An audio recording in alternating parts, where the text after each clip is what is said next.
Child, don't you think you should go home and get some sleep? Heavens, you're just out of the hospital yourself. You've been up all night. We had a long talk on the houseboat before the accident. And I thought she was such a nice girl.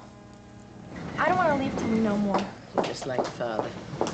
Oh, hello there, darling. We got here as fast as we could. Hi, Nancy. Hi. Anything happened since you called? No, they've been making some tests, but it just seems to be very bad. What does that mean, Ma? I don't know any more than you do, my dear. Roger's in there. Right this minute, the doctors and nurses have been walking back and forth here. Not a smile to be seen, just shaking their heads and thin-lipped. What happened anyway? I mean, how could she have fallen on a knife? Well, Patrick planned an outing on Bucky's houseboat. He asked us to come, but we couldn't make it. That's right. John and I and little John were on our way, but Kevin's car broke down, so we never made it. Then Patrick and Nancy and Faith very sensibly decided not to lose the lovely day and went along without us. It was such a beautiful day. Now it seems like it was about a week ago. So the two of you were out on the houseboat? Yeah, we were having a great time. Just putt-putting up the Hudson. And it was starting to get dark before we decided to go home. Faith was cutting meat for dinner. And we must have hit a sandbar or something. Anyway, the boat stopped dead in the water. I was thrown to my knees, and Pat came to see if I was hurt. When we both heard this terrible moan. Faith had fallen on the knife. Oh. What about the baby, Ma? They don't know, dear. It's just that they're terribly worried about Faith herself right at this point. Oh, there's Roger. Well, Roger, how is she? Lots of pain, and she's very weak. I'm married, Jack. Is she going to be all right? We don't know. We've done everything we can to get her ready for surgery, but we can't take her down until her blood pressure is stabilized. Is that bad? The delay is unnerving. Listen, everyone, she's been asking me that when Tom gets here, that no one tells him that Pat was on the houseboat or staring at when the accident happened. Well, she shouldn't be worrying about that. But she is, Jack. Tell her we'll do what she wants. She's got enough to handle without worrying about Tom overreacting to Patrick again. Oh, wait a minute, Mary. I don't know if that's such a good idea. Yeah, I've been thinking the same thing. I mean, if Tom finds out we've been lying to him, he's bound to misunderstand. Maeve, I'm very tired, and I'm worried about what's going to happen to Faith in the next 6 hours. So I'm prepared to do anything that might help. And I know the worst thing that could happen is to have Tom raging around here that it was Pat's responsibility that Faith got hurt and the baby. Well, I can understand that. Hello, Roger. How is she? Well, she's holding her own. Thank God. There's internal bleeding, and the wound has to be cleaned. But there's a delay in surgery because her blood pressure is low. I'm not sure what you're telling me. It's a bad situation, Tom. I'm afraid the worst is yet to come, but there's no reason at this point to assume that anything horrible is going to happen. Are you talking about Faith or the baby? So far, the baby seems all right. But it's Faith that we're concerned about. Tom, it could go either way. All right. Can I see her? Just a few minutes. Try to be supportive. Right.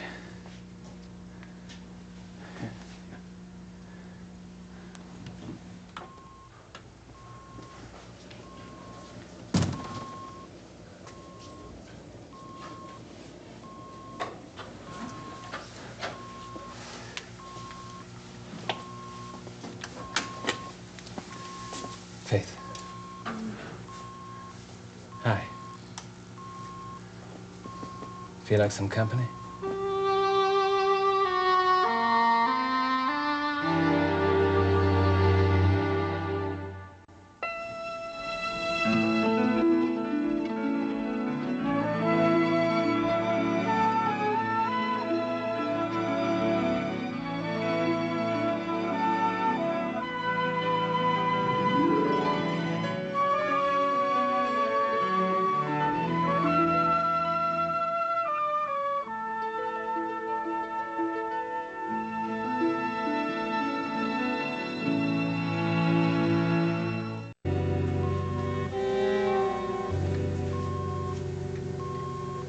Tom, I'm so glad you're here. I came as quickly as I could. I'm sorry. Shh. I didn't mean... No apologies. I'm sorry you had the accident. I love you. I'm being a terrible nuisance. You're worried. Now, the one thing Roger told me outside is that you're not to worry. They know what's wrong with you, and they're going to fix it. You were in West Virginia. Yeah. Waiting for an excuse to get back. So I think I like you in the hospital as a member of the staff, more than as a patient. Me too. Well, at least this way you'll know about the food firsthand. So when someone complains, you can say, hey, listen, I've eaten it myself, and you're right.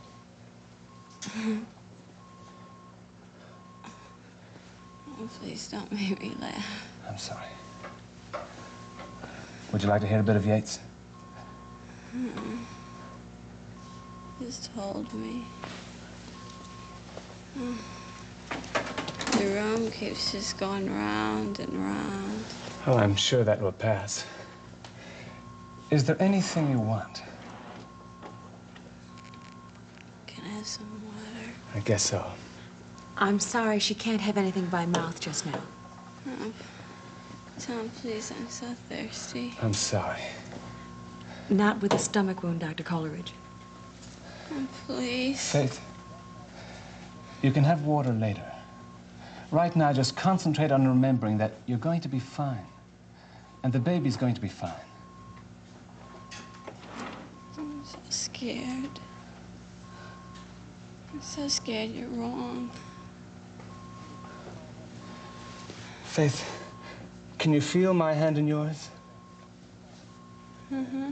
Well, think about that then. Think about my being here with you. And the two of us together. The three of us. And don't worry, okay? Please, don't worry. All right. I'll try not to.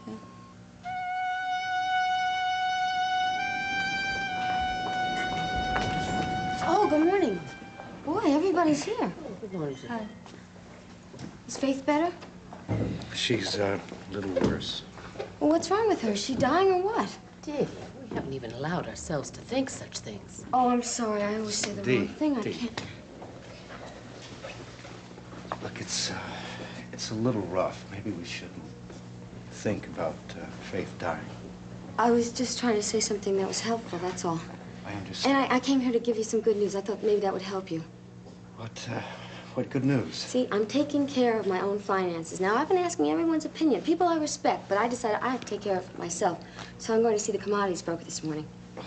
Delia, it's your money, and it's your decision. Oh, yeah, well, I just want to tell you how everything was coming along. Sure, Delia. Sure. Well, okay, well, I better go. Bye. Bye.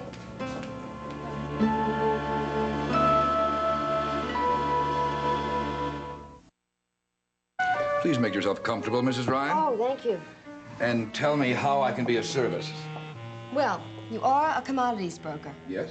and you do sell commodities. If that's what you want. Oh, I know that's what I want. I see. May I ask one or two questions? Oh, sure. Have you consulted anyone about your proposed venture into the commodities market? Oh, yes, I have. And what advice have you received? Everybody said, don't do it. Everyone said it would be very risky and I would lose all my money. And yet you're here. Well, I decided I would take that risk and I would just take a chance. Ah. Okay, well, if you're an expert, then, and I tell you that I want to invest in commodities, what would you tell me? Well, I'd say first that it's not an arena for the faint-hearted, but approached sensibly and realistically, of course. Oh, of course. It can be a very fine investment. I can make a lot of money? If you catch an upward trend, you can make a great deal. And you know a lot about commodities. I do. Okay, well, if you know a lot about commodities, how come you're not rich? Oh, well, you see, I am. I continue working in commodities because, for me, there's a great satisfaction in the fluctuation of the marketplace. I do it now because I love it. Oh, that's great. That's really wonderful. I was going to ask you some questions. You were. That's right. I'm sorry. Go ahead. Now, do you understand that there's a $5,000 minimum investment? Yes, I know that. And, of course, naturally, we want to assure ourselves that a new client has extra assets in addition to the ones that he or she entrusts to us. Oh, what you want to know is, do I have any more money besides the $5,000 I'm going to give you? Precisely. No, I don't. No other assets? Oh, well, in that case, I'm afraid I may not be able to help you, Mrs. Ryan. You see, all my money is tied up in some property. I own a building. Ah. Yes, I have a private house. It's Brownstone's over on Claremont Avenue, and I have the garden apartment. I rent out the rest to a woman named Faith Coleridge and her husband, Tom Desmond. If you want to call them, I can give you their number. No, that's not necessary. Oh, good. You know, it's just as well because I forgot. You know, she's in the hospital. She's very sick. We're very, very worried about her. I was thinking of investing in tea. In tea? Oh, what an interesting idea. May I ask why? Oh, sure. Coffee's getting very expensive now. I figure everyone will be switching to tea. Also, it's my mother-in-law's favorite drink, so I guess I kind of have sentimental attachment to that. You understand, Mrs. Ryan, that the price of tea in the world market 6 or 8 months from now can be affected by any number of factors. But individuals switching to tea or your mother-in-law's drinking habits are not likely to be among them. I don't understand that. If you buy future tea contracts, you'll be speculating on the world price of tea, say 9 months from now. If the price is up, you make a profit. And if it's down... I lose. Exactly. World prices. Okay. All right, now, if the price goes up, will I be able to get that money now, or do I have to wait 9 months for it? No. You can take it tomorrow. Good. I like that. Now, what do I get for $5,000? Well, all your purchases will be on a 10% margin, which means that for your $5,000, you can buy contracts on $50,000 worth of tea. Wow. Yes, you'll be trading in bales of tea, 1,000 pounds to a bale. And at current prices, $50,000 will buy control of 100 bales of tea or 100,000 pounds of tea. I'm going to be very big in tea. You certainly will. And if the world market goes up 1 cent a pound, you'll make a profit of $5,000. But on the other hand, if it goes down 1 cent a pound, you'll lose $5,000. Wait a minute, wait. Now, suppose it goes down 2 cents a pound. Do I lose $10,000? No, because you have a stop order. So the minute the tea goes down 1 cent a pound, your contracts will be sold, and you will have lost your initial investment. It's what we call being stopped out. Mm-hmm. So I just lose my $5,000 just like that? Well, the swings, the highs, the lows are what make commodity trading such a fascinating business. But not, as I said, for the timid investor. Okay. I'm going to take that risk. What do I do? Do I give you a check for $5,000? It's as simple as that. Oh, great. And you'll keep me posted about, the prices of tea? Oh, yes, we'll be in touch. And, of course, you can check the price yourself every morning in the paper. I can? In the financial section, and then you'll get a monthly statement on your account. Tea is going to go up. I feel it. I just feel it. Well, if you catch an upward trend, I think you'll be very pleased with the results. Okay. How good could the result be? Well, you could multiply your money 4 times over in, say, a month. But please remember that you can lose it just as quickly. I like that word, multiplying. Multiplying. I'm going to concentrate very, very hard on that.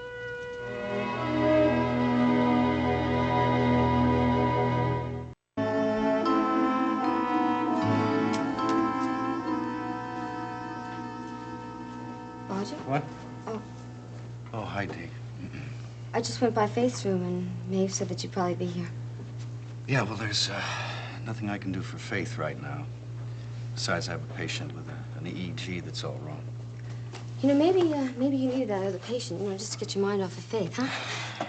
Look, the waiting's as hard on me as it is anyone else, but there's plenty of work, so, Well, what do you mean waiting? I mean, is she going to get better or what?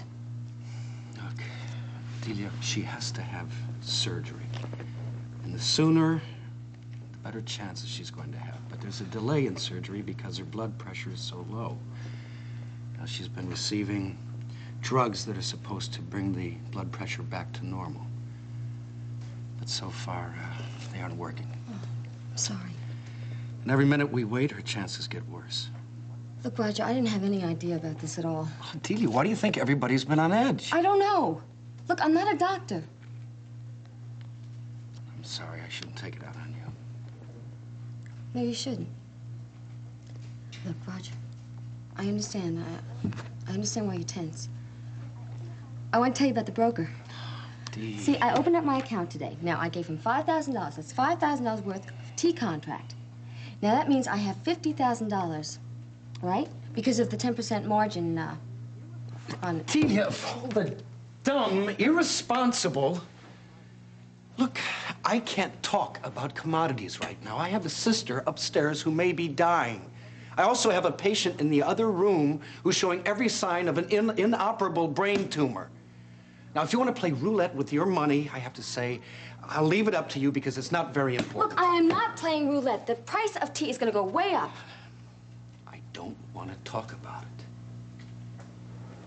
The only thing I can think of is how Faith is going to do in the next 6 hours.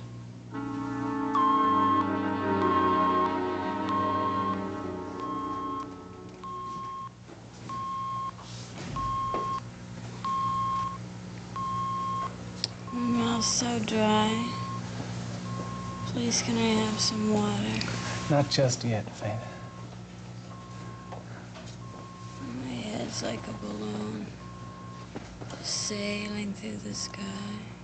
Perhaps if you open your eyes. Faith, can you open your eyes?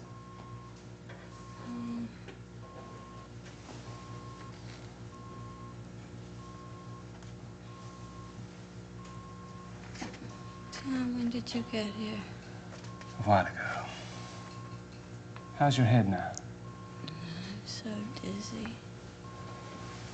It's just going around and around. I can't look. Can I have some water? Isn't there anything we can give her? I'm sorry. Dr. Post, this is the patient's husband. Tom. Tom, please don't tell. Faith. Nice to meet you. Glad that you're here. I came as quickly as I could. She keeps saying that she's thirsty, Doctor. Of course. Give me your blood pressure, would you please? And that she's dizzy. My lips are so dry. Tom, mustn't tell. Faith, please. No, don't tell. Do you feel any pain in your abdomen? Water. I want some water. 60/40, Doctor. I have to. I want to. Oh, help me. Please, dear God, help me. My lips are just breaking. Can't you do something? Mr. Desmond, if you'd please wait outside. No. No. No. Faith. Faith, it's going to be all right. Mr. Desmond, please. The doctor's asked you to wait outside.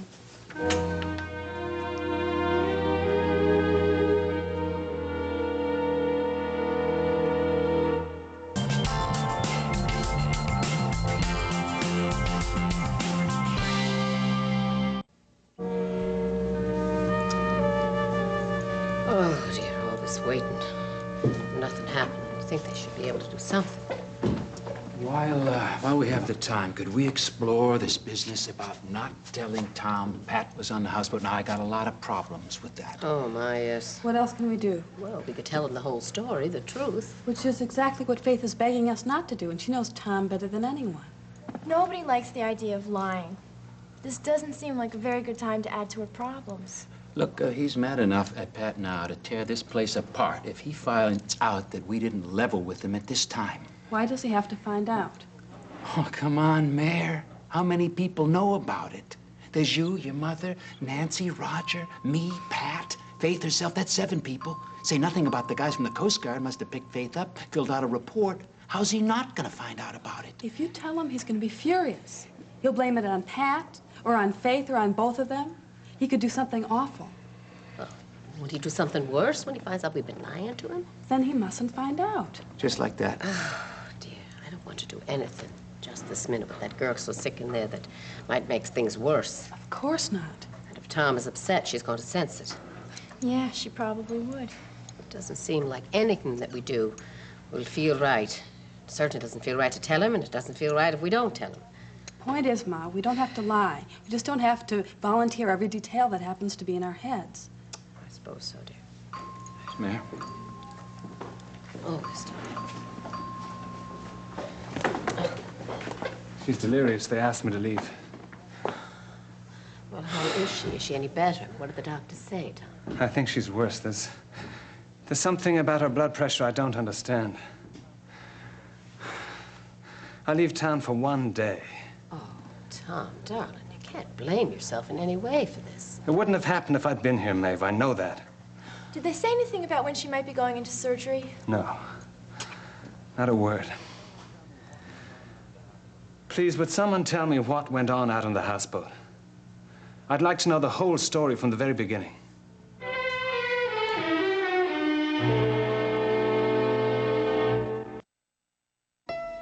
Ever wish you could retake your yearbook picture? Do over your first time? Pick a totally different career? Erica can. A new